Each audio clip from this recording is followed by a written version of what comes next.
The very word secrecy is repugnant in a free and open society. We decided long ago that the dangers of excessive and unwarranted concealment of pertinent facts far outweighed the dangers which are cited to justify it.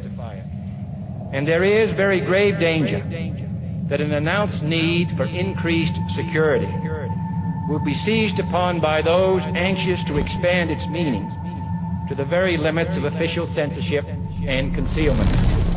For we are opposed around the world by a monolithic and ruthless conspiracy that relies primarily on covert means for expanding its sphere of influence, on infiltration instead of invasion, on subversion instead of elections, on intimidation instead of free choice, on guerrillas by night instead of armies by day. Its preparations are concealed, not published. Its mistakes are buried, not headlined. Its dissenters are silenced, not praised. No expenditure is questioned, no rumor is printed, no secret is revealed. For as a wise man once said, an error doesn't become a mistake until you refuse to correct it.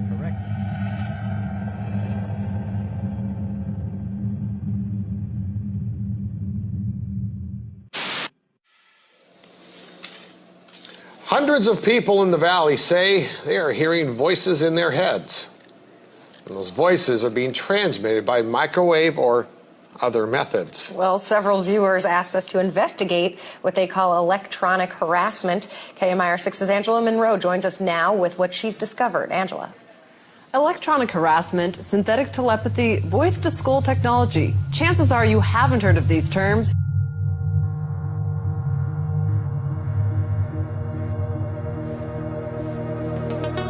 In the shadows, a silent menace lurks. It's a weapon that most governments refuse to acknowledge exists.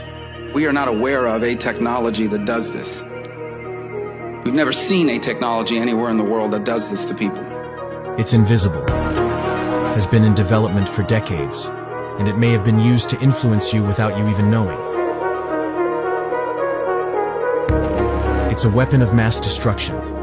It is believed to be the cause of Havana syndrome, but its capabilities don't stop there. It can create pain inside and outside the body, and send thoughts, images, voices, and video directly into the mind. It can also read your thoughts in real time, and responds to them at lightning speed.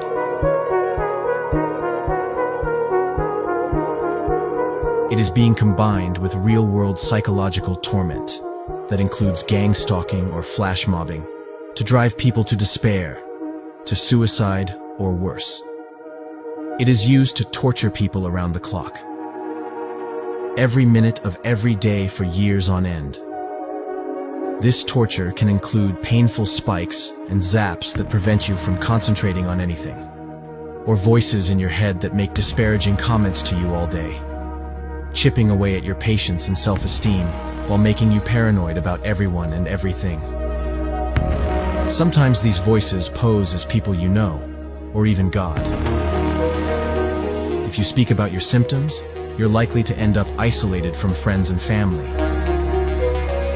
and often at the mercy of doctors in a mental health facility, following the typical protocols for psychosis and schizophrenia.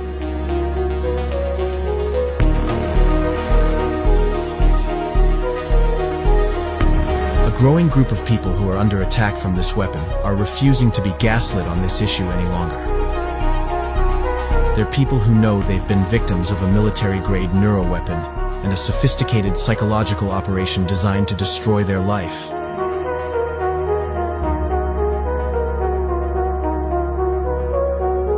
In this film, we join those taking the fight to Washington, D.C., London, Ottawa, and Brussels.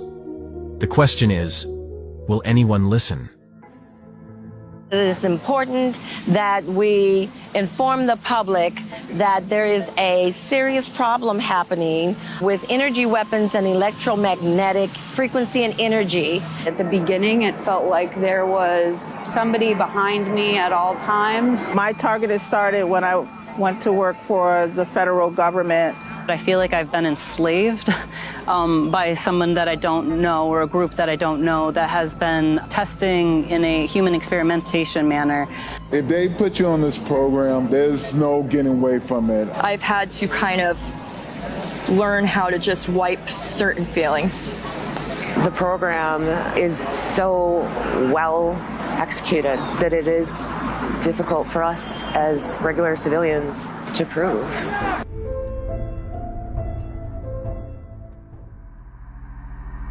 The victims of these top-secret neuroweapons call themselves targeted individuals. The experiences of targeted individuals tend to be a combination of symptoms that fall into three categories: audio-visual, physical, and real-world. Many people on the targeted individual program report both audio and visual anomalies, often voices, images, or thoughts sent into their minds. The images appear in the mind's eye, both when the eyes are open and closed. The voices are heard inside the head, not through the ears. The thoughts present as your own thoughts, but often include things that seem odd, like words that aren't in your usual vocabulary. Victims report that these attacks seem to be trying to psychologically break them. The voices react to both the thoughts and the speech of the victim. In addition to voices, victims who suffer the audio effects also report hearing strange noises, tinnitus, and a debilitating pressure inside their head. These symptoms mirror what we've been told about Havana syndrome and match the capabilities of a weapon known as V2K, or the voice of God, as reported in Wired. The voices often pose as God, dead relatives, or other personas. They say things to humiliate the victim, make them paranoid, and control their behavior. This is a very debilitating technology that injects voices into your head 24 hours a day, nonstop, very harassing, threatening, condescending, just constant harassment in the worst way. I experience pretty much 24/7 V2K.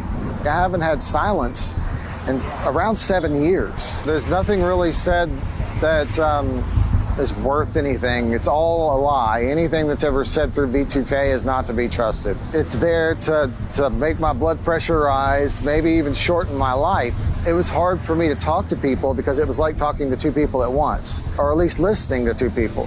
The chatter starts before I even wake up. That's how I wake up every morning. It forced me into suicide twice. It's clear, concise communication. This is not something abstract because I'm a social worker. I work with individuals with disabilities, and I've worked in mental health for a number of years.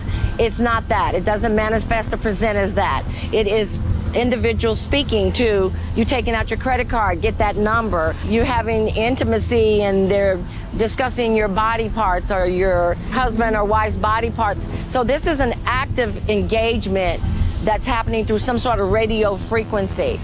I was getting these headaches, these directional sounds. It was the lyrics of the song being said out loud in like a robotic, like Alexa voice or something, and it scared me. I froze. It's always some kind of manipulative thing. They're projecting some kind of outcome they want, and their phrases revolve around that.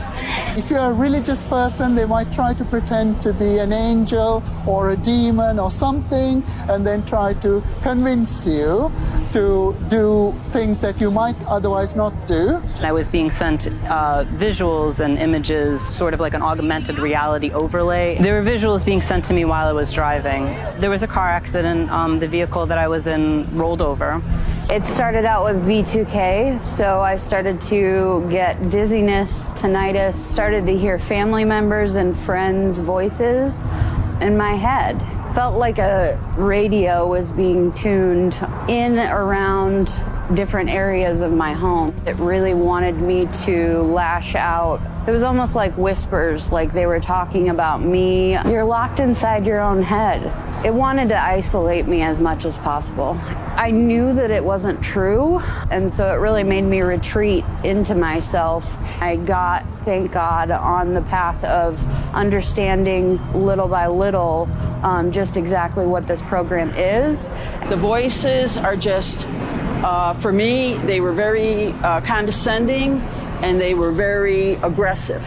I receive voice-to-skull transmission as soon as I wake up from 6 o'clock in the morning, when I go to shower, when I eat, when I call my mom, when I go to meeting, when I go to sleep, when I watch a movie, 24/7.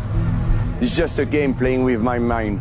They use plenty of torture technique. The most famous one is actually just starting a sentence. So my brain